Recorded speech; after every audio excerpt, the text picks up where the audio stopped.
We are honored to have with us Jessica Rich. Jessica is the director of the Bureau of Consumer Protection at the Federal Trade Commission. Now, you may remember that a couple of years ago, Jessica came to our convention and spoke to us in Las Vegas.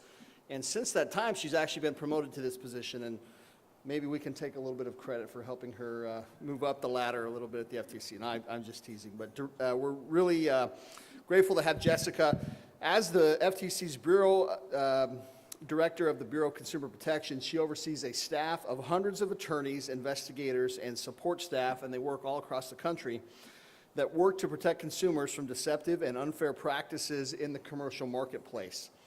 The Bureau accomplishes its mission through law enforcement, consumer and business education, and policy initiatives to stop fraud and deceptive advertising, protect privacy, and promote compliance with the consumer protection laws.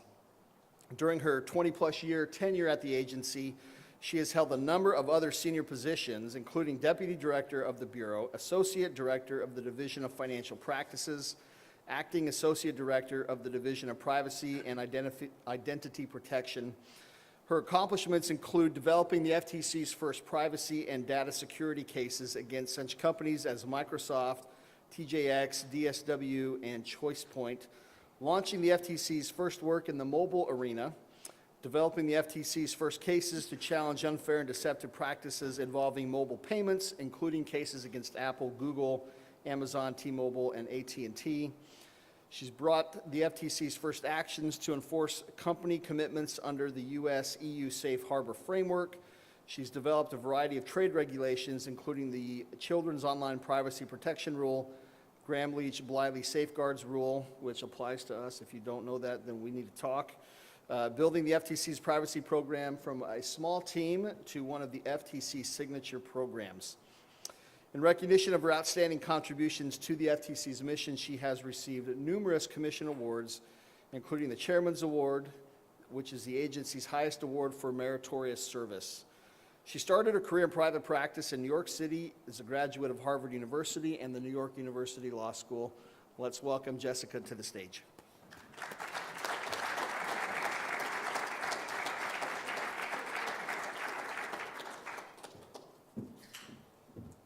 Hello.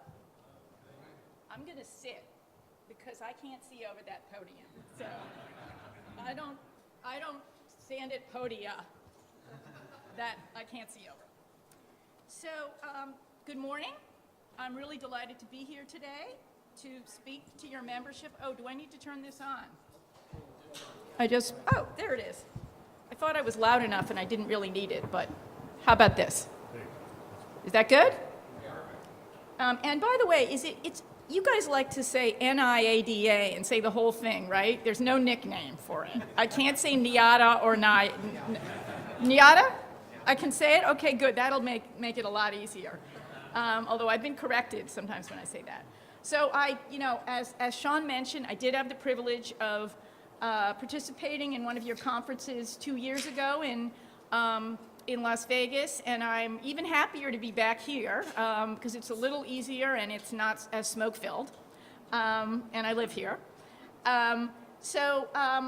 As you well know, auto dealers are really important to the FTC because they're really important to consumers. As you know, an auto purchase is, for many, the second or even the first largest purchase behind purchasing a home. Having access to a motor vehicle is essential for many consumers' daily lives as they, go to work, take their kids around. It's essential for their livelihood. And because of the substantial expense involved, most consumers seek to lease or finance the purchase of their cars. For many decades, the FTC has been committed to protecting consumers in connection with these really important transactions. NIADA plays a key role in educating its members about regulatory and enforcement developments affecting the auto industry. Your code of ethics includes many of the same principles that we address in our guidance materials and in our cases. And your used car industry report, which I took another look at this morning, provides really useful information for anyone who wants to track developments in this industry. So we see you as a true partner in getting the message out about good practices in this area. One example of our partnership harkens back to the 1990s when we revised and distributed, with this organization's help, our industry publication explaining dealers' responsibilities in complying with the used car rule. I really hope that the FTC can continue to work closely with you and your members in the coming years, and that relationship really continues to be a good one.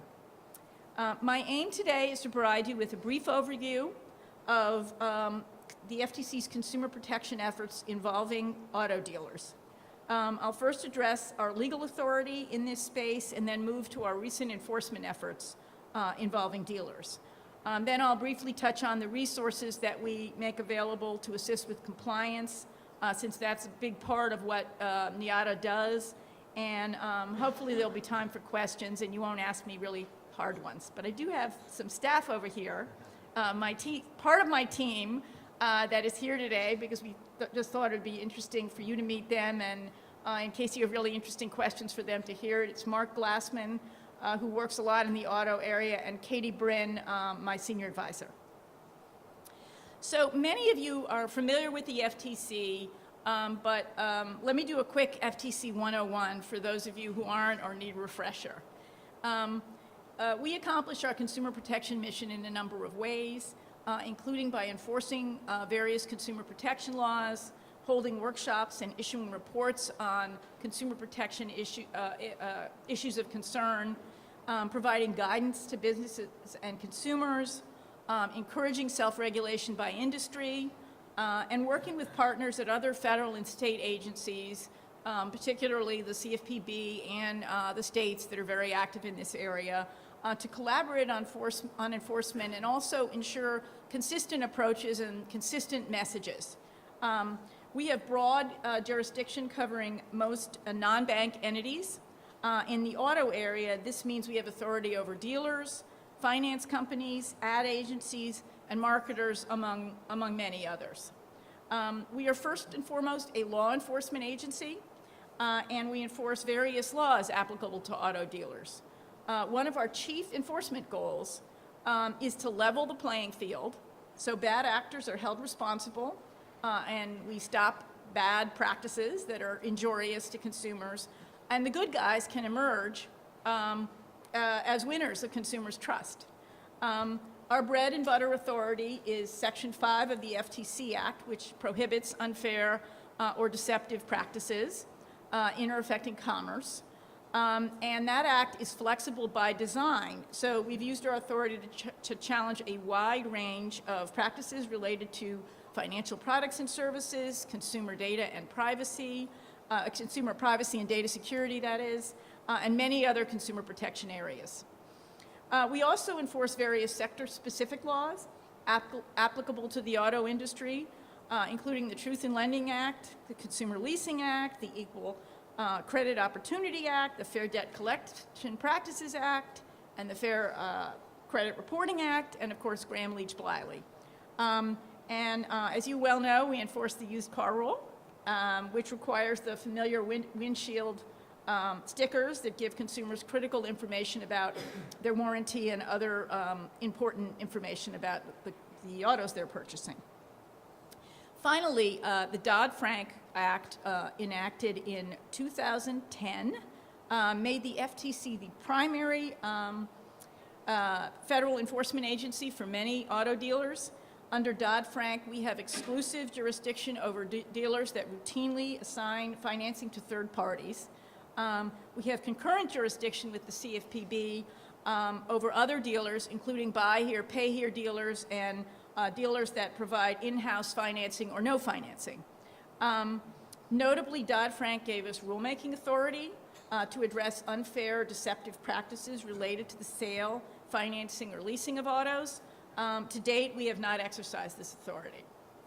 That sounds like a lot of laws and regulations, and it's only the ones at the federal level. I recognize that. And I will admit you're an industry that seems to be really stuck with us. But while these laws and rules contain various context-specific requirements, They share some basic and common sense bottom lines. Tell the truth, keep your promises and the deals you've made with your customers, give customers the key information they need to make purchasing, borrowing, leasing, and other important decisions, and deal with them fairly as individuals and as customers, including in how you handle their sensitive personal information. So with that background in mind, I'd like to talk about some of our recent activities related to auto dealers. The advertising, sale, and financing of motor vehicles has been a long-time area of focus for the FTC, and you may have noticed a fair amount of activity related to dealers in the last few years. This area continues to be an FTC priority, again, because having a car and being able to afford a car is so important to consumers as they go to work, to school, to see the doctor, to pick up their kids, etc. I'm going to talk this morning about three particular areas of concern in your industry: auto advertising, auto lending and loan servicing, in your industry loosely, the auto industry, and protecting the privacy, security, and accuracy of the sensitive data that dealers routinely collect from their customers. So advertising first. As you may recall, or some of you may recall, following passage of Dodd-Frank, the FTC undertook a comprehensive effort to gather information on consumer protection issues that may arise in the sale, financing, and leasing of motor vehicles. We held a series of roundtables in Detroit, San Antonio, and Washington, D.C., public roundtables involving many different stakeholders, including many from your industry, in order to hear directly from everybody on a range of issues, including advertising, dealer advertising, also manufacturer advertising, leasing, fair lending, credit approval, payment and locator devices, consumer privacy, and concerns, specific concerns about how the military is affected by practices in this area. We also sought written comment from interested parties and received 100 comments. Several areas of concern emerged, including product add-ons, yo-yo financing, payment packing, credit insurance, and dealer markups. One of the primary concerns raised at the roundtables was a pretty simple one, which is, potential deceptive advertising by auto dealers. We heard that loud and clear. That was really one of the main issues discussed, pretty basic one, and we do see it every day in the papers. We hear it on the radio, we see it on TV, we see it online. So over the past 3 years, the FTC has brought a number of cases against dealerships for statements and ads that simply weren't true or were designed to lure consumers into the dealerships using bait and switch tactics. For instance, in 2012, we settled charges against 5 dealerships that allegedly offered deceptive pay off your trade promotions on their websites and on sites such as YouTube. Our cases allege that the dealers claimed that they would pay off the consumer's trade no matter what the consumer owed.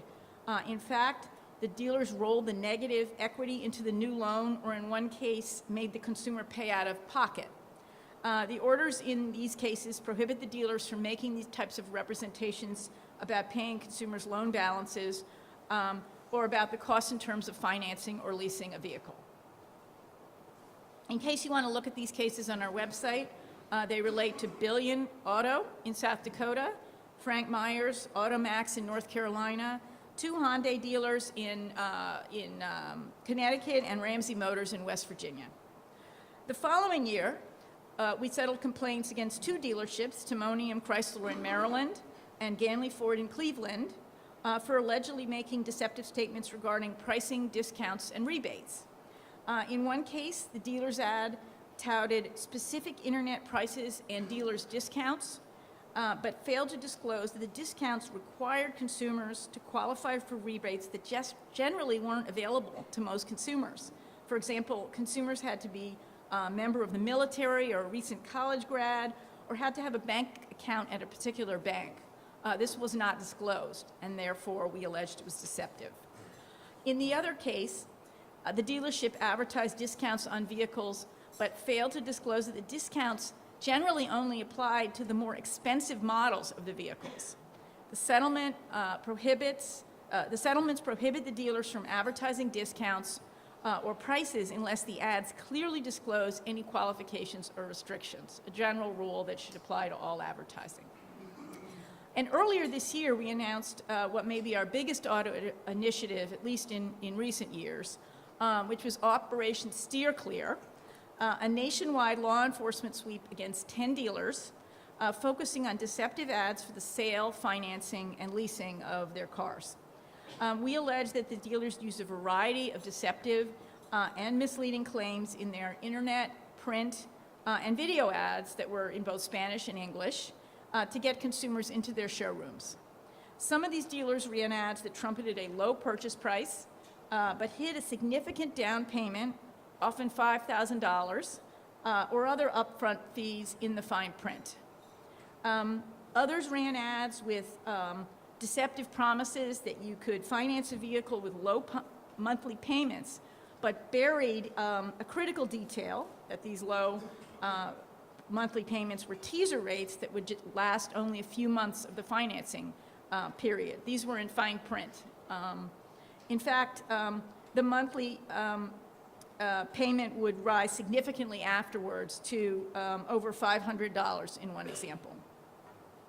Ads for another dealer promised low monthly payments, but hid in fine print that a balloon payment of more than $10,000 would be due at the end of the financing term. And we allege that ads for yet another group made deceptive leasing claims of zero money down. But contrary to that claim, there were fees, down payments, and taxes, in one instance totaling $5,000, again buried in the fine print. Finally, we allege that one dealer went so far as to use a deceptive sweepstakes promotion to lure people into its showrooms. The company mailed promotional flyers with headlines that the reader would win a substantial prize if a scratch-off matched the winning prize number. Of the 30,000 flyers they mailed out, all but 3 had scratch-off numbers matching the numbers for prizes valued at $1,000, $5,000, or $25,000. Why the 3 didn't is a big head-scratcher to me, but all but 3. But when people went into the dealership to claim their prizes, they learned they hadn't won anything. In fact, not a single consumer won any of the listed prizes. All of these ads were attempts to get consumers into the door with misleading promises about the price of the deal, and all of them violated federal law, we alleged, and I gave you the details just to illustrate the types of claims that we think in this area do violate the law. The orders in the cases bar the dealerships from misrepresenting the cost of leasing or purchasing a vehicle or purchasing a vehicle with financing or any other material fact about the price, sale, financing, or leasing of a vehicle in any of their ads. In the case involving the deceptive sweepstakes, the order also prohibits misrepresenting material terms of any prize, sweepstakes, or other incentive. We'd like to be able to declare victory over deceptive auto ads, but alas, we do continue to see them, and we continue to have serious concerns about them. So you should expect more enforcement in the coming months in this important but pretty basic area. Please note that to the extent you advertise or are beginning to advertise your automobiles through apps or the mobile web, all of the same consumer protection rules apply, and we do have really good guidance about how to make effective but short disclosures in a mobile environment. So moving to the next area, another recent focus of the FTC's is auto lending and servicing. Our activity in this area doesn't directly involve most dealers, so you may be thinking, phew, that's not us, and good, that's not you. But it does involve companies that you may deal with regularly, so I want to address briefly the FTC's concerns in this area. And you'll also be happy to see we're not just picking on dealers. This past May, we entered into a settlement with a national subprime auto lender, Consumer Portfolio Services, alleging a bevy of law violations related to its lending, servicing, and collection of many thousands of consumer loans. As part of the settlement, the company agreed to pay more than $5.5 million in consumer refunds and civil penalties. So this was a pretty serious case.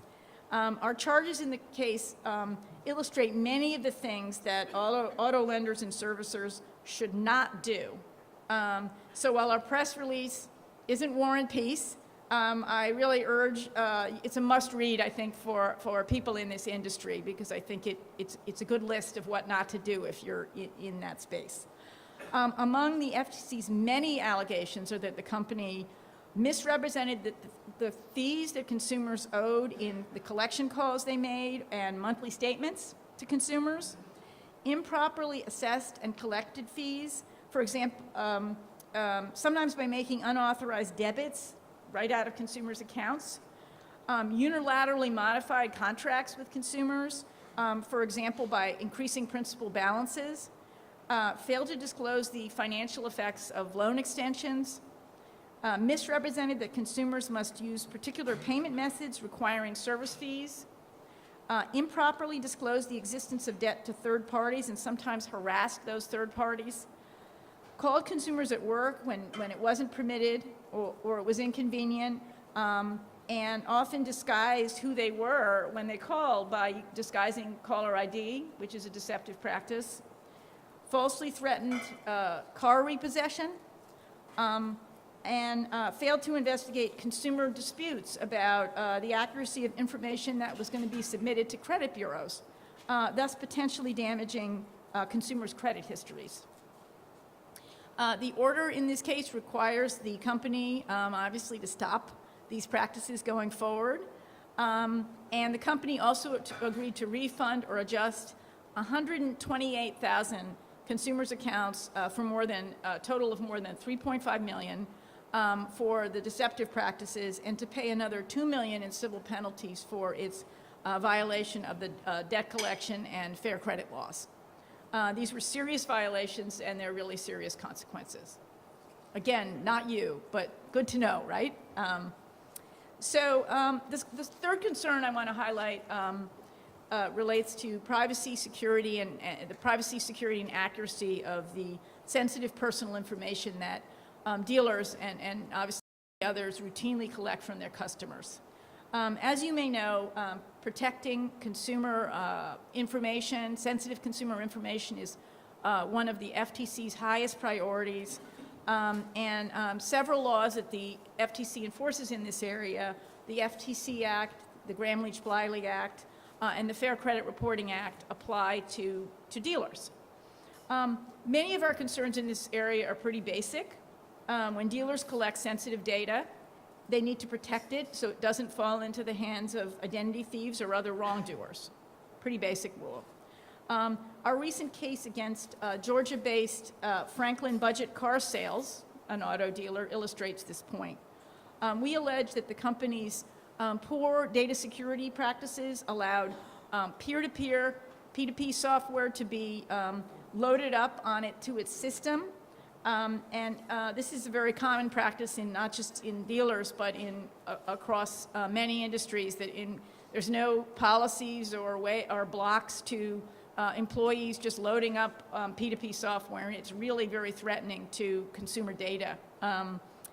As a result, what happened was the sensitive customer data of 95,000 Franklin customers was uploaded to the P2P network, and as you know, this network is specifically designed to facilitate sharing and access to data, and then, as a result, exposed to anyone that was using the P2P network. The data that was compromised included names, addresses, social security numbers, dates of birth, and driver's license numbers. Pretty sensitive stuff, all of which can be used to perpetrate identity theft.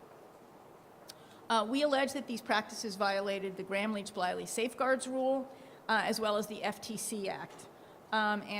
Franklin also allegedly failed to provide annual privacy notices, which is also required of dealers, and also provide a mechanism by which consumers could opt out of information being shared with third parties in violation of Gramm-Leach-Bliley rules, again applicable to all dealers. Other privacy concerns relate, are more complicated. They relate to the rapid changes we are seeing in today's incredibly data-driven economy and high-tech marketplace. These changes are taking place virtually across every industry, and the auto industry, parts of the auto industry are no exception. Today, data is collected from consumers wherever they go, often invisibly and without their knowledge or consent, as they browse online, as they communicate with friends on their mobile devices, as they browse in stores, do their daily workouts, and even walk down the street. Companies develop and purchase from data brokers detailed profiles of consumers that may be used to determine whether to provide consumers credit or other offers. So some of this isn't quite happening in the auto industry yet, but some of it is starting, at least according to media reports and things I've been reading. In the auto industry, you've also, got the issue of tracking devices being used to monitor the location of rental and lease cars. And with smart cars coming and here, as wonderful as they are, it kind of takes all of this to a new level, this tracking and personalization. And, again, some of it may not involve your own particular company now, but as smart cars start coming into your showrooms, and maybe a lot of them are already there, it will. So there's so much to discuss here, and these are issues we're actively addressing now in our privacy program across many industries. But suffice to say, some of the same basic principles that apply to your brick and mortar dealership apply to online collection and smart cars. Tell the truth, keep your promises, give consumers key information and choices about what you're doing with their data, provide security protections for sensitive consumer data, and don't collect more data than you need and have it sitting in files or in databases, only creating a risk without any legitimate business purpose. And just use common sense in dealing with your customers fairly. For more information about this, how these kinds of issues may be affecting your industry, I do have some resources I can point you to. Last month, for example, we filed a comment with the National Highway Traffic Safety Administration, filed a comment with NHTSA related to their rulemaking on vehicle-to-vehicle communications. And we talked about some of these issues in the context of auto. Our comment was actually very positive towards NHTSA and its efforts in this area. They're really addressing privacy and security, so I think that's an interesting proceeding to look at. We're also, we'll be shortly issuing a report on our workshop on the Internet of Things, or the Internet of Everything, as I'm hearing it talked about more and more. One of the main issues discussed at that workshop is connected cars, and how to address the privacy and security issues raised by connected cars. This issue may be of greatest relevance to manufacturers, but you're the ones that deal with customers every day, and as they start questioning these features, you may be the ones to get the questions, and they may have concerns, and it might be useful you to relay that to manufacturers, so just wanted to flag it. As I understand it, the manufacturers are developing some standards around smart cars, so there'll be some announcements in this area coming out soon. It's all very interesting stuff to watch. So finally, while we're on the topic of available resources, I want to highlight the educational materials that we regularly make available to aid business with compliance and to help consumers protect themselves from harmful practices. Business guidance and consumer education are a key part of our mission. For example, we have materials for businesses about how to ensure your ads are truthful and not misleading, how to make effective disclosures in digital advertising, and how to advertise consumer leases. I urge you to visit our business center, which has all these materials at www.business.ftc.gov to browse what we've got. We also provide information to educate consumers, such as guides to assist them with buying cars, spotting deceptive claims in auto ads, and avoiding loan modification scams. And you can access those materials if you want to, point them out to some of your customers at www.consumer.ftc.gov. That's most of the content I wanted to flag. I hope there'll be time for questions.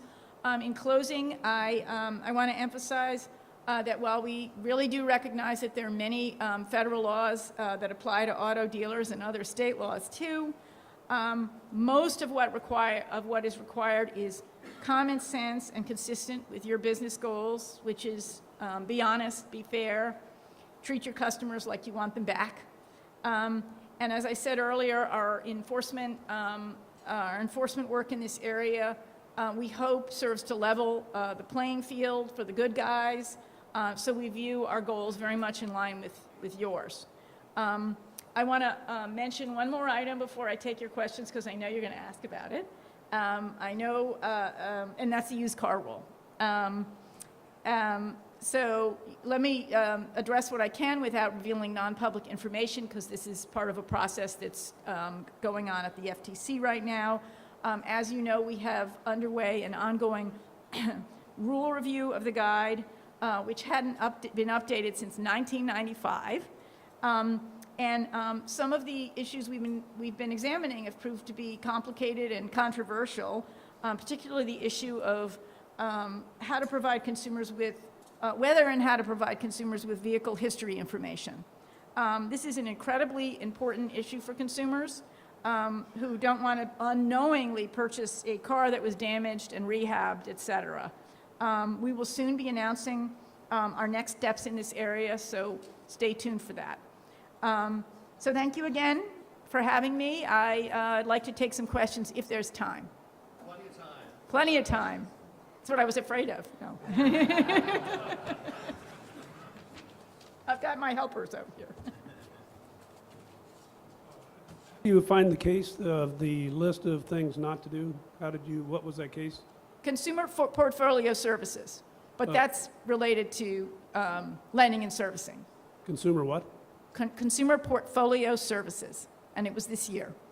Hopefully, if you plug it in online, it'll come up. And FTC, put it in FTC.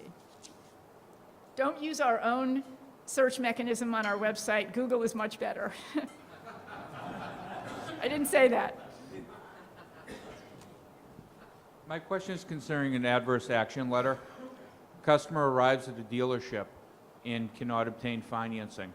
The bank, where it's a brokered deal, will be sending out an adverse action letter. But is the dealer required to send a letter as well? The dealer's not changing the deal, but the consumer is on his lot, and he is actually the creditor until he signs off on the paperwork. I know there's an answer to that question because I remember reading about it, but I don't remember all the specific details, so I don't want to give you wrong information. Mark, do you know that, or should we just get back to him on that? I think getting back to him, because I don't know the answer either, but I know we have it from the question. Afterwards, we'll give you, one of us will give you our card, and we'll get back to you with the answer on that. It's a good question. What was the website you referred to earlier about going on and looking at the 5 cases, I guess, in 2012 and 2? FTC.gov has all of our stuff, but, and actually, I believe we have an auto-specific page so that we can summarize. We have that for industries we really want to reach. We have an auto-specific page that should be updated because Mark probably makes sure it's updated. It's pretty good. I was just looking there recently. It's in a side, and if you can't find it, Sean will get in touch base with us, and we'll send you the link. Two real quick follow-ups, but I would guess that most of these things are the result of complaints. I mean, you don't have time to check everybody's advertising the world and find things. Is that correct? We get complaints, actually, we get a lot of complaints about dealers. It's one of the top complaint getters in our Sentinel database, which is where we keep them. But we also do a fair amount of monitoring on our own. We're a small agency. We're not gonna, not gonna sue everybody. We don't want to sue everybody, but when we see particularly troubling examples, we want to pull them out, so we send a clear message. And finally, you mentioned driver's license number. Is that a state that uses still social security numbers or a random driver's license number? Both, because driver's license number, even now that they're not social security number, can be used with other information to perpetrate identity theft. It's better than social, but it still can be used. Got to be careful. Jessica, first of all, thank you very much for coming today, and we appreciate you sharing your comments. You mentioned about disclosure to the consumer of loan modifications and extensions, and I certainly understand the import of that, but I'd also suggest to you that refinancings in this industry have become a problem with hot money coming out of Wall Street from securitizations and finance companies encouraging customers to turn back their car and default on an obligation in return for a better car, saying that, oh, that won't hurt your credit at all. And we're seeing a lot of this going on in the industry, and it's a problem for the independent dealer. We will take a look at that. That's also going on in the housing market. Right. There may not be an angle for us, but we will look at that issue. But a consumer shouldn't be told he can just walk away from a transaction in return for a better one and have no ramifications. That's wrong. Right, and I assume it affects their credit rating too. Absolutely it does. We'll take a look.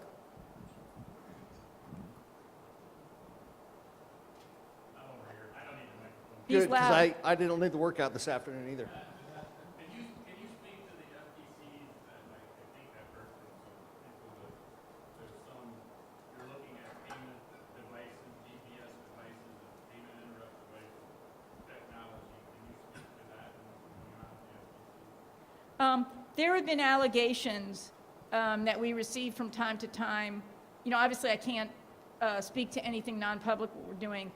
We do get hear allegations that people, and there's been articles about people being suddenly their car stops in the middle of a highway and they're, almost killed, et cetera. But I can't, and I know that there's a lot of statements coming from the industry that that's just not physically possible because that's not how it works. You can be assured that whenever we receive these allegations, we look at everything independently. We always do our homework. We don't just take allegations as true. But I can't comment on anything non-public that we're doing in this area. Is that what you're talking? Is that the issue you're talking about? Yeah, because I think there's been a couple of CIDs related to GPS devices that, just curiosity as to where you think that. And Jessica, can I supplement that? Maybe you could talk a little bit about the settlement you had with Aaron's and some of the concepts that were built into that, because I think that may touch a little bit of Jeff's question. So the privacy aspect of it is what you're talking about. So there's two aspects to it. One is the one I just mentioned, and the other is the privacy aspect. Aaron's involved Aaron's, as you know, is a rent-to-own store, and when it rented out computers, it had tracking devices on the computers analogous to tracking devices that people might have on autos, because some of the people that rent these computers aren't great credit risks, and they wanted to, the purported reason was they wanted to make sure they knew where the computers were and be able to track them.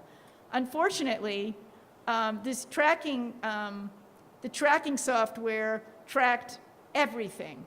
It tracked the searches consumers were making. It took photographs of the consumers in the privacy of their home when the computer screen was left open. And how many people do searches on their bed, when they to be comfortable with their laptop. I mean, literally. So you know, this under the FTC Act, which prohibits deceptive or unfair practices, we allege this was an unfair practice, and it was a bipartisan. There was no controversy at the commission, even though often when we allege unfairness, there is, because this was seen as a very bad privacy practice and way beyond what Aaron's needed to do to protect its property. So yes, that has an analogous lesson for an industry that may be using tracking devices in other contexts. Jessica, while I walk over to Frank, could you talk a little bit about your MOU with the CFPB and how the two agencies work together and how that may affect the industry? So we have a very robust MOU with the CFPB. It doesn't divide up subject matter in general, although you guys have, to a large extent, already had subject matter divided up. Maybe not as much as you would like, but some. We notify each other when a matter is opened. We consult on rulemakings. We notify each other when matters are proceeding to be, you know, we investigate a lot of things and close them, as you know, but when it's then proceeding to the next phase of being announced as a complaint, et cetera, we notify the CFPB then. And we generally exchange information and consult on a lot of things. The main goals of our MOU are not to double team, not to be, to try not to be inconsistent, although we are different agencies with slightly different mandates and, you know, somewhat different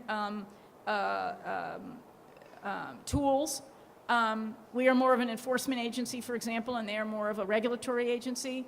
But we have really tried to make sure that it doesn't feel like, to a particular company, like the two agencies are double teaming on the same matter. And the MOU works pretty well, and we're in constant touch with the CFPB, but we don't always have the same perspective on issues. If you have a dealer, let's say that he really didn't get fined doing anything seriously, and you give him a slap on the hand without fines, is there a possibility of maybe saying, you know, you should join the NIADA association? They're there to train you if you didn't know how to do these practices, or possibly push a state affiliate association that we're here to train and educate? Is there a possibility the agency can help push professional trade nonprofit associations to help them out? We can't do that formally, you know, because we can't really endorse, but we know how active you and your sister organization are in educating your membership. You know, we can certainly, you know, on the soapbox and in speaking engagements, encourage companies to access your materials and the guidance that you provide. You mentioned a revamp or revisiting the window sticker. Now, is that, in revamping it, are you seeking industry input into the revamp? And or is there a component in this revamp that allows for each state's attorney generals and Department of Justice to interpret the window sticker or the intent of the window sticker? Because that's what we're seeing right now, is that the state's Department of Justices are interpreting the intent of as is.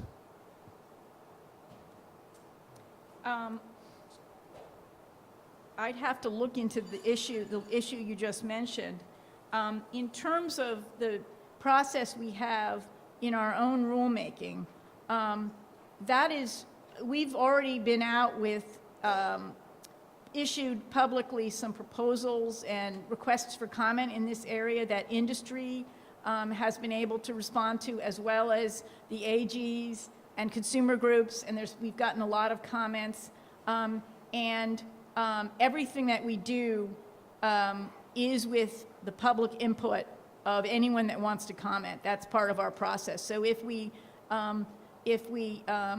at this point, we've already sought comment, and we're either, you know, because I can't disclose exactly where we are, we're either going to finalize our rule now, or seek additional information, because we did get a lot of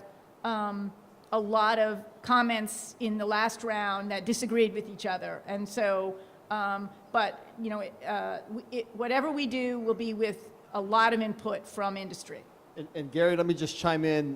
We filed comments to the proposed rule and have had multiple discussions with Jessica's staff. Has been very good to reach out to us and engage us in that dialogue. Yeah, Jessica, an area that I didn't hear you address yet this morning, and I know there's been some heightened scrutiny around, has been the credit reporting process, particularly as it relates to, you know, payment activity, delinquencies, repossession, whether it be via the auto finance community, in fact, or auto retail community. I was curious what the FTC's role is in that in relation to CFPB currently. What are you seeing out there? Is there going to be heightened enforcement of usage of third-party credit reporting firms and, you know, some of the bureaus themselves, and just how that process is coming about in terms of the enforcement component? Any trends you're seeing in that area? It's an area that we want to certainly continue to enhance and be transparent around and improve processes wherever we can and make them consistent and accurate. And I know there's been some heightened scrutiny around that as of late. I wouldn't say from us there's been heightened scrutiny around that issue. In many of our investigations involving dealers and other members of the auto industry, we do look at compliance with the Fair Credit Reporting Act, and we have found problems with that. But I would not say there's increased scrutiny on our part. It is something we routinely look at because it's a very important requirement. You claim to be an enforcement agency, and I'm just wondering, how come all your enforcement is only targeted towards licensed businesses when there's hundreds of millions of dollars to go after on the streets of unlicensed businesses that are creating havoc and by consumer fraud and selling vehicles and a lot of other products, doing business on the street, almost making it look like they are licensed. And every time I go to a different organization or group, I go to the Department of Motor Vehicle, oh, that's not our job. I go to the police department, oh, that's not our job. I go to the Federal Trade Commission, oh, you have to go see somebody else. What holds your hands back from going after these people? And we're talking hundreds of millions of tax dollars and you know, revenue. And we're over here trying to do everything the right way. Sure, there's some bad dealers. Have you referred to us businesses that you think might be engaging in violations, and we've said, no, not us? Yes, I have. Nobody's ever gotten back to me. I do have the paperwork at home. I could talk to you later about it. And I have gone to just about every other group that would listen, and even a lot of people that wouldn't listen. And this isn't a new problem. I mean, am I the only one in this room that's aware of this? Well, describe this more for me and Mark, because I'm not sure, you know, I'm not in the trenches working on this stuff every day, so I'd like to hear more. This gentleman was nodding, and also that is something that we got a lot of comments on in the used car rule proceeding. The last round, we proposed dealing with that in our last notice that we put out on the used car rule. What we proposed is that there be a statement referring consumers to the DOJ database and other resources potentially posted on the FTC website where they could find information about vehicle history, and not other than that disclosure referring consumers, not addressing it on the sticker. Then we got lots of comments taking issue with that. We got a lot of comments supporting it. We got a lot of comments taking issue with it. And we are evaluating the comments we got. It's possible we may stick with what we said before. It's possible we may make an adjustment. If we make an adjustment, we would go out for comment again and not just unilaterally do it. So that's what the very thing that we're looking at based on the input we received from many, many different factions. We haven't made a final decision. A couple of the agencies that everybody relies on are supposed to. Well, those are state laws. It's different than what the FCC is required. You are outlining the complicated issues that I've been briefed on recently in looking at this issue. It is very complicated, and we recognize that. Some of the proposals that have been put out there would be burdensome on dealers, and others not as much. And so we are looking at the array of proposals, and we are very mindful of some of these concerns that you have about liability and the inaccuracies of relying on one particular version of the vehicle history, et cetera. We know this is a complicated issue. We know it is. Why is it allowed for private attorneys to enforce your regulations instead of the agency?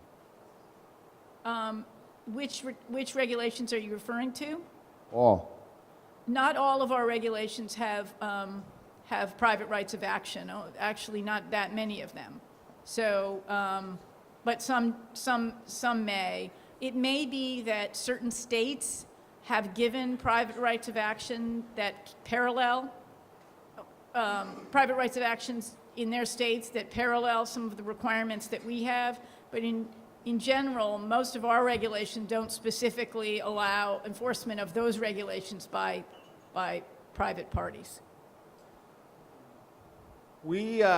We're up against our lunch break right here. Jessica, I think, can stay around for a few more minutes and take some questions afterwards. And my folks can help me too. And have lunch. We are very grateful to Jessica for taking time. She is extremely busy, and this means a lot to us to have her and her staff come. So let's give her a big round of applause. Thank you.